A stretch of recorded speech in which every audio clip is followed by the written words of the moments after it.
পৌরসভায় আমি যেটা দেখেছি এটা স্বায়ত্তশাসিত, এখান থেকে পৌরবাসীদের অনেক কিছু করার সুযোগ আছে। এবং আমাদের সাভার উপজেলা শহর সাভার পৌরসভায় অসংখ্য সমস্যা, যেগুলো আসলে কিছুটা সদিচ্ছা থাকলে অনেকগুলো সমস্যার সমাধান করা সম্ভব। একটি যানজটের বিষয়ে আমরা ফার্স্টে আলাপ করেছিলাম, আমাদের মূল কনসার্ন ছিল যানজটের বিষয়টা। তো আমরা এটা সমস্যা সমাধানে কাজ করব। আমরা আপনাদের মতামতগুলো নিয়েছিলাম এবং ম্যাপ তৈরি করবো আসলে কী করা যায়, বিস্তারিত পরিকল্পনা সেটা আমরা আলাদাভাবে করবো। আমি আপনাদের মতামতগুলো জেনে নিয়েছি। আমাদের পরিষ্কার পরিচ্ছন্নতার বিষয়ে বলা হয়েছে। আমার একজন সহায়ক সদস্য বলেছেন, তিনি হতাশা প্রকাশ করেছেন। আমরা যদি এভাবে হতাশা প্রকাশ করি যেটা জীবনেও ঠিক হবে না, এটা আসলে ঠিক না। এগুলো সব ম্যানমেড এবং আমরা মানুষরাই চাইলে এগুলো সবগুলো সমস্যাই সমাধান করা সম্ভব। তো আমরা পরিষ্কার পরিচ্ছন্নতা করবো এই জন্য রেখেছি। আসলে সারা দেশে সকল পৌরসভা ঝাড়ু ব্যবস্থা দেওয়া হয়, কিন্তু আমার সাভার পৌরসভা আমি ঝাড়ু দেখি। তো আমরা সেই কারণে ঝাড়ুদার নিয়োগ দিব। এবং আমার মনে হয় যদি আমরা ঝাড়ুদার দিয়ে পরিষ্কার করতে পারি, ড্রেন আমার যে ব্লক হওয়া সেটা আমাদের 70 থেকে 80% কমে যাবে যদি আমরা এগুলো নিয়ে এগুলো আলাদা সরাই নিতে পারি। এখন তো সবই আসলে ড্রেনে চলে যাচ্ছে। তো ঝাড়ুদার নিয়োগের বিষয়টা আমাদের মোটামুটি চূড়ান্ত, শুধু আপনাদের কাছ থেকে আমরা শোনার অপেক্ষা ছিলাম আপনারা চাচ্ছেন কিনা। তো আমরা দেখলাম যে সবাই পজিটিভ বলেছে। তো আমরা ঝাড়ুদার দ্রুতই নিয়োগ করবো।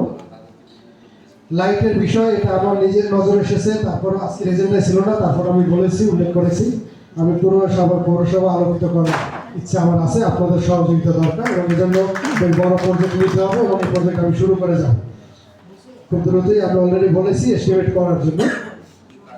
আমার কিছু গুরুত্বপূর্ণ স্থানে আমি সিসি ক্যামেরা বসাবো, সেটা ধাপে ধাপে একটু পরে, যেহেতু আমাদের আরও অনেকগুলো গুরুত্বপূর্ণ জরুরি কাজ রয়েছে। তো আমি আসলে সেগুলো আগে শুরু করতে চাচ্ছি।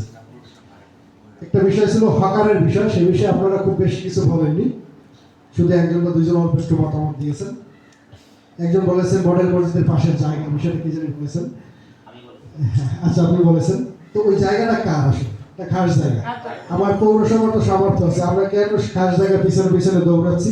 আজকের না, গত 30 বছর ধরে পৌরসভা খাস জায়গার পিছিয়ে পিছিয়ে দৌড়ে আসলে বর্জ্য ব্যবস্থাপনা করতে পারেনি, হকার মার্কেট করতে পারেনি, কিছুই করতে পারে না, শুধু এই জমির পিছনে দৌড়ি এবং সেটা ফ্রি নেওয়ার জন্য।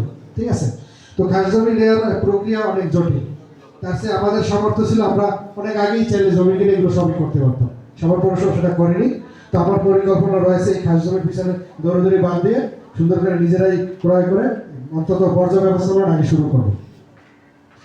তো হকারের বিষয়ে কিন্তু আপনাদের কাছ থেকে মতামত পাইনি আমি। এবং হকার নিয়ে কাজ করতে গেলে যে সমস্যা, যেটা আমি তাদের পুনর্বাসন করে নিয়ে আসলাম, ওই জায়গা পুনরায় দখল হবে, তখন তাদেরকে আমি করে নিয়ে যাবো নতুন করে। তারপর তো হকারটা ডাবল সৃষ্টি হলো, আমি সমস্যার সমাধান করতে গিয়ে ডাবল হকার সৃষ্টি করে ফেললাম। বিষয়টা এটা না, এটা হবেই। ঠিক আছে? ওই রাস্তা আবার দখল হবে। সেই ক্ষেত্রে এখানে ভূমিকাটা কিন্তু আমাদের যখন আমার সাংবাদিক ভাইরা মাঝে মাঝে প্রশ্ন করতে আসেন, আমি সব বিষয়ে দায়িত্ব নিই। শুধু এই হকারের কথা বললে আমি বলি যে এই দোষগুলো আপনাদের, একদম সরাসরি এইটি বলি, শুধু একটা বিষয় বলি। এবং এখানে আমাদের রাজনীতিবিদদের বড় একটা ভূমিকা আছে এই হকার সমস্যা সমাধান। তারা চাইলে অনেকটা এটা নিয়ন্ত্রণ করতে পারেন। আমি কি বলেছি আপনারা বুঝতে পেরেছেন? এই একটা বিষয় শুধু আমি দায় নিতে চাই না, যে বলি যে এটা আপনাদের সৃষ্টি। ঠিক আছে? আমি সবাইকে বলি, সাভারবাসী সবাইকে বলি, আমি দুঃখিত এই জন্য।